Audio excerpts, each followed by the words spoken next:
Kaum yang menantang Tuhan. Kisah unta Nabi Saleh, episode 1. Mereka bukan kaum biasa. Mereka memahat gunung, membangun istana dari batu, dan merasa tak terkalahkan. Mereka berkata dengan sombong, "Siapa yang lebih kuat dari kami?" Tapi mereka lupa satu hal. Tuhan tidak pernah bisa ditantang. Inilah kaum Samud. Tubuh mereka kuat, kekayaan mereka melimpah. Gunung mereka lubangi, dan mereka jadikan rumah. Kesombongan tumbuh hingga hati mereka membatu.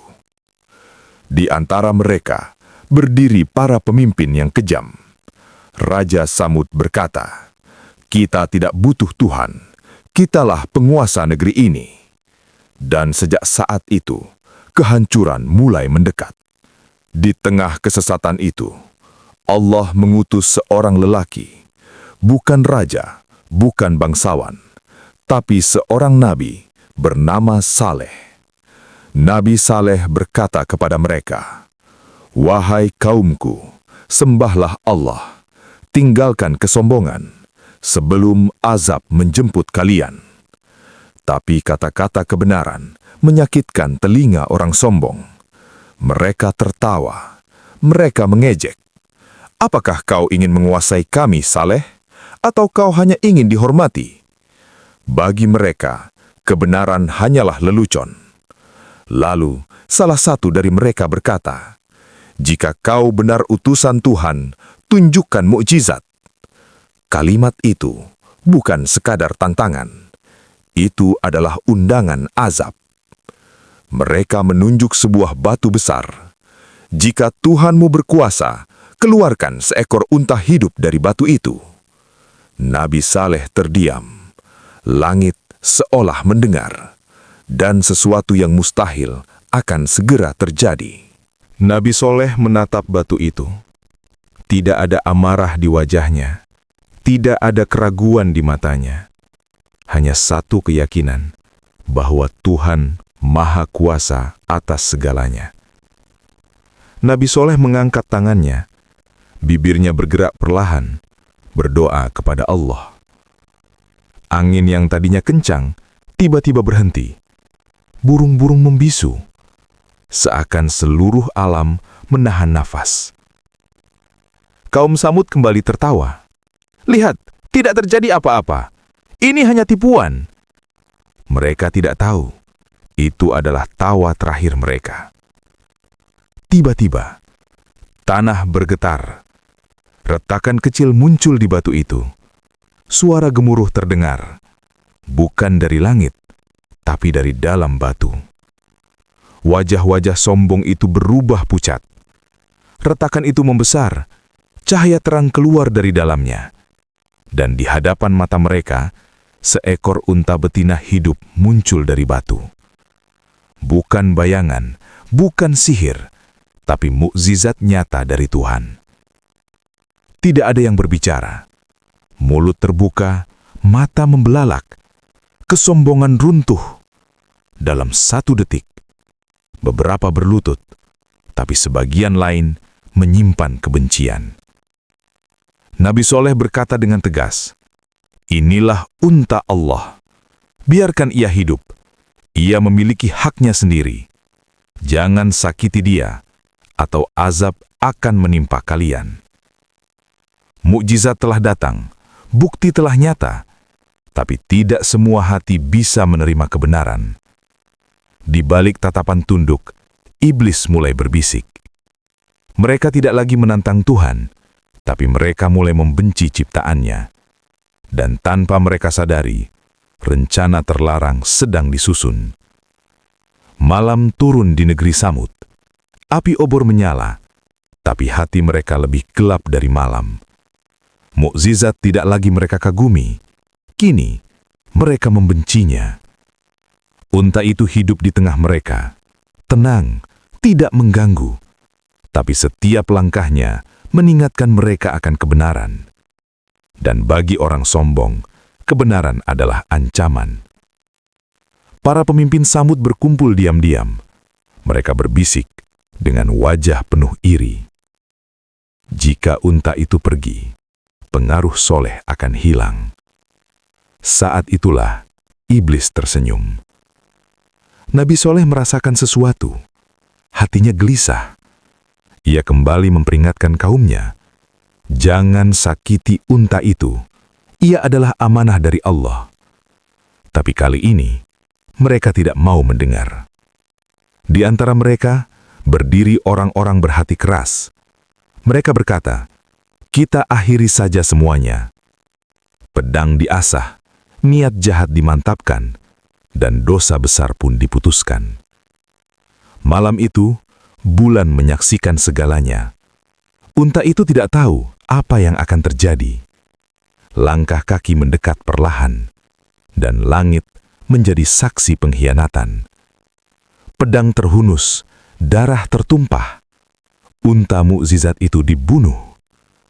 Saat itu juga, bumi bergetar pelan, angin berdesir aneh, dan rahmat berubah menjadi murka.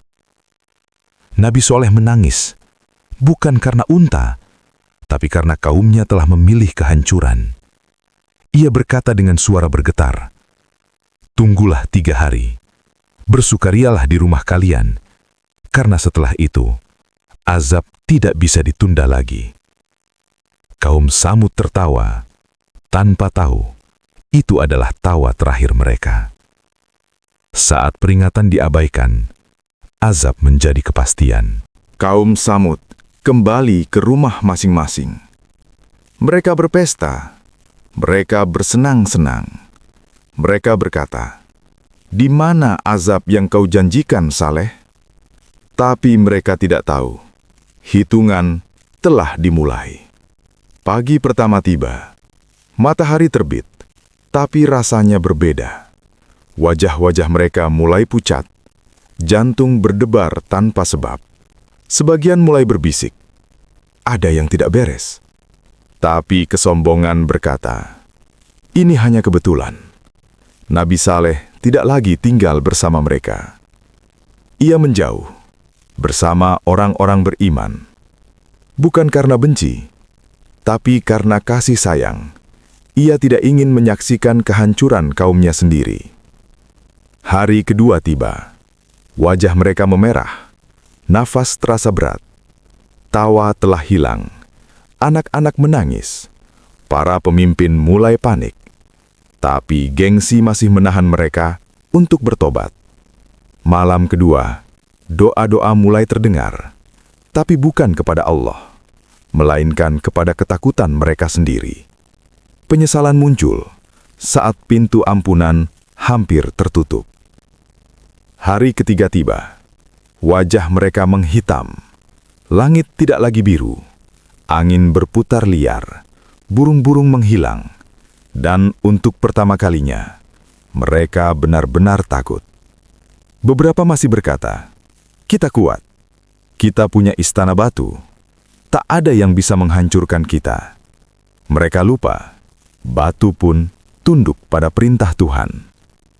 Saat matahari tenggelam di hari ketiga, suara aneh terdengar dari kejauhan. Bukan angin, bukan gempa, tapi sesuatu yang belum pernah mereka dengar sebelumnya. Dan saat itulah, azab benar-benar dimulai. Saat langit berteriak, tidak ada tempat lari, tidak ada penundaan. Suara menggelegar memecah langit. Bukan petir biasa, bukan gempa biasa, tapi teriakan dari langit yang mengguncangkan jiwa. Suara itu semakin keras, menembus telinga, menembus dada. Mereka menutup telinga, berteriak minta ampun. Tapi suara itu tidak bisa dihentikan. Gunung yang mereka banggakan mulai runtuh. Rumah batu yang mereka anggap abadi hancur dalam sekejap. Kesombongan ribuan tahun lenyap dalam satu momen. Mereka berlari, tapi kemana? Mereka bersembunyi, tapi dari siapa? Saat Tuhan murka, tak ada benteng yang mampu melindungi. Dalam sekejap, suara itu berhenti. Debu perlahan turun. Dan kaum Samud terletak tak bernyawa di rumah mereka sendiri. Tidak ada teriakan, tidak ada kehidupan. Nabi Saleh kembali, menatap negerinya yang hancur. Ia tidak bersukacita, ia tidak membalas. Dengan suara lirih ia berkata, "Wahai kaumku, sungguh aku telah menyampaikan peringatan. Mukjizat telah datang, peringatan telah disampaikan. Tapi hati mereka telah tertutup oleh kesombongan. Dan saat kebenaran ditolak, kehancuran menjadi pilihan." Kisah ini bukan tentang unta, bukan tentang azab semata, tapi tentang manusia yang lupa siapa dirinya. Jika kebenaran datang hari ini, apakah kita mendengarnya? Atau kita akan mengulang kesalahan yang sama? Ambillah pelajaran sebelum penyesalan menjadi terlambat. Negeri Tamud kini sunyi. Tidak ada tawa, tidak ada kesombongan. Yang tersisa hanyalah puing-puing dan pelajaran yang terlambat. Mereka pernah kuat, pernah kaya, pernah berkuasa. Tapi semua itu tidak mampu menyelamatkan mereka. Karena yang menghancurkan bukan azab, melainkan kesombongan. Nabi Soleh pergi bersama orang-orang beriman. Mereka selamat bukan karena kekuatan, tapi karena ketundukan. Karena saat kebenaran datang, mereka memilih untuk mendengar. Onta itu tidak pernah berbicara, tidak pernah memaksa, tapi kehadirannya cukup untuk membuktikan bahwa Tuhan Maha Kuasa.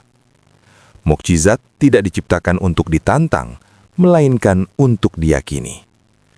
Kisah ini bukan hanya milik masa lalu, ia hidup di setiap zaman. Saat kebenaran terasa mengganggu, saat nasihat terasa menyakitkan, disitulah hati kita sedang diuji. Apakah kita tunduk atau justru menolak? Tuhan tidak menurunkan azab tanpa peringatan. Tidak pernah. Peringatan datang melalui kata-kata, melalui tanda, melalui hati nurani. Tapi jika semua itu diabaikan, maka penyesalan selalu datang terakhir.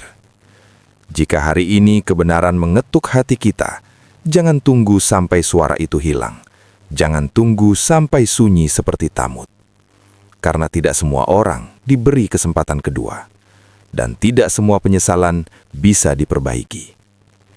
Semoga kita termasuk orang yang mau mendengar.